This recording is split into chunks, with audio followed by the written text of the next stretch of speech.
What's going on, guys? Back with another weekly show. Should be a pretty quick one today. Once again, there's not much that I had really as far as gaming news that was really of importance to share. So we'll go over just a couple of upcoming games, and we'll get into some pickups and just talk about what I've been playing and things like that. So to start with, I know last week I talked about Star Wars Squadrons, so I got that on day one, started playing the story mode, and I talked about it last week, and I want to fix an error that I made because I said that was only 10 missions. It's actually 14 missions. So I finished that up, and I've been playing quite a bit of the multiplayer. So my just overall impressions of it is the story mode. I actually probably would have been alright if it was 10 missions. The 12 or the 14 was probably dragged on a little bit longer than it needed to be. And it's probably about like 6 to 7 hours. The missions are okay. It's not the missions. It's just that I feel like that there just was the story itself just did not draw you in. The characters you don't care anything about. It's just pretty bland as far as that. It is still, however, cool that they at least included one. And it's, I was thinking it was only like 3 or 4 hours long, and for me it was close to like 6 to 8 hours. Some of the missions, the AI in the missions is actually not that bad. So they did a really good job with with the AI, I believe, on some of these some of the missions. But it was overall, I probably would give like the story, I'd give it like probably like a 5 or 6 out of 10 if I were rating just the story alone. The multiplayer, however, is where the meat of this game is at. The dogfighting it's a challenging game as far as multiplayer, because there are a lot of instrumental type stuff that you do. If you've played the Battlefront, Star Wars Battlefront 2, and you played the Starfighter mode in that's a little bit more forgiving, to where this is definitely, it's still arcadey, but it's got definite more like, there's more customization as far as flying that you can do to affect how you perform in, multiplayer. So there's many levels as far as to like how you can customize your ship and just alter your flying by personally, as far as like how you control your ship while you're flying, to where the individual controls it a lot. But yeah, the dogfight is pretty challenging. Then there's also like, they have the fleet battles, and you can play those against you can play them against other people, or you can also play those co-oply against AI, which those are actually a lot of fun. So I've been playing that with a friend, and the fleet battles are fun. So overall, I think the game for $40, I think it's definitely a pretty decent game. It's not perfect. If it was $60 title, I would be definitely harder on it in the story mode itself. But overall, it's an enjoyable game. But in this week, actually, which brings me to this week, tomorrow being the 13th of October, which is the Tuesday of this week, the G.I. Joe Operation Blackout is supposed to be releasing. And I was actually looking forward to this when this came out. And I got a little bit concerned when I saw the developer and some of the games that they had pushed out. That kind of concerned me. And now I've seen some actual gameplay footage leaked and stuff like that. And I'm going to wait to see what reviews come out and see what they say. But it looks pretty bad. So it's only a $40 title, and I think that may actually be too much. So I may pick it up eventually down the road. But like I said, if the reviews actually are pretty good, then I may pick it up. But I don't anticipate them being very good. So I may actually pass on that and just wait until it's like in the $10 or $20 bin down the road. Then limited run games dropped, I think, on Friday. They opened up pre-orders for Chasm on the Nintendo Switch. And this is a retro-style, procedurally generated Metrovania style of game. Reviews on this game are kind of mixed. I really like the look of this game. It looks like a Castlevania type of game, and it looks like it would be a lot of fun. The only issue is, and this is kind of where the reviews kind of get kind of mixed, to where like the procedurally generated like maps that it has kind of end up being a little bit like basic and lame. They're not as like interesting they would be if like a developer actually developed a specific map, just one map type of a thing. And I don't typically like procedurally generated or roguelike games in general. It's not my bag. But so the jury's still out if I get this. But I do really like the look of it, and the gameplay, from what I hear, is actually pretty fun. But the mapping and stuff like that is the issue. So that's a little bit of concern there. But that's it as far as just games coming up and out there. Not much. It is pretty slow right now. So let's go ahead and get into some pickups.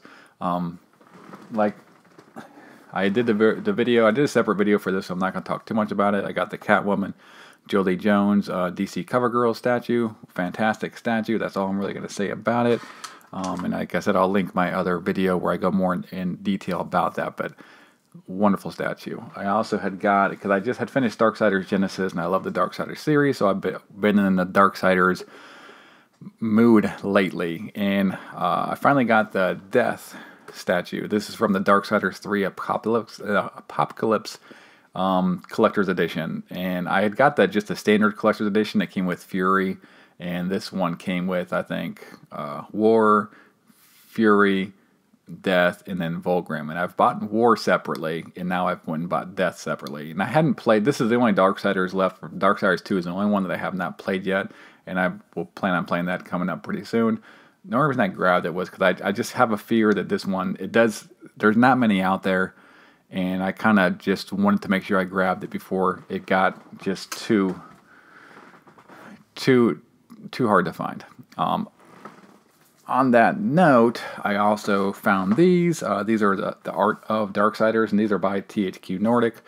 This one was on sale on Amazon, so I grabbed it this week. And then I also got the Art of Darksiders Genesis, and they have the same, which they're pretty cool. They all look, there's a set of 4 of them, so they're all uniform and looks really cool. And the art inside is fantastic on these. I'll probably wait to grab Darksiders 2 and Darksiders 3 when I see them on sale. But really, yeah, like I said, some of the nicer art books that I've seen, and I've thought about starting doing just separate videos for some of these art books, and where I go more into description and detail of them, and just do like flip throughs of them. So I've thought about doing that. I have a whole lot of art books and stuff that I think would be fun to go through and do like a series on, but we'll see if I end up getting around to that or not. You know how that goes. Next up. So my buddy Wilshon put me down on this. So they had Shenmue 3 for the PS4, and it came with the steel box. Was on sale at Best Buy, I think a week or two ago. That it was $8 for both of these. And to be honest, I mean, I'm a huge Sega fan, but I never really got into the Shenmue series. I would like to go back through and just play all of them. I feel like I should do it as being a Sega fan. But I actually almost bought this when it came out for the steelbook alone. I love steelbooks, and this is a freaking gorgeous steelbook.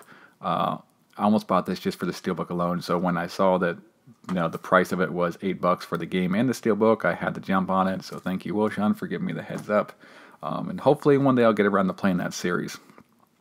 This is a Mick and Mac Global Gladiators.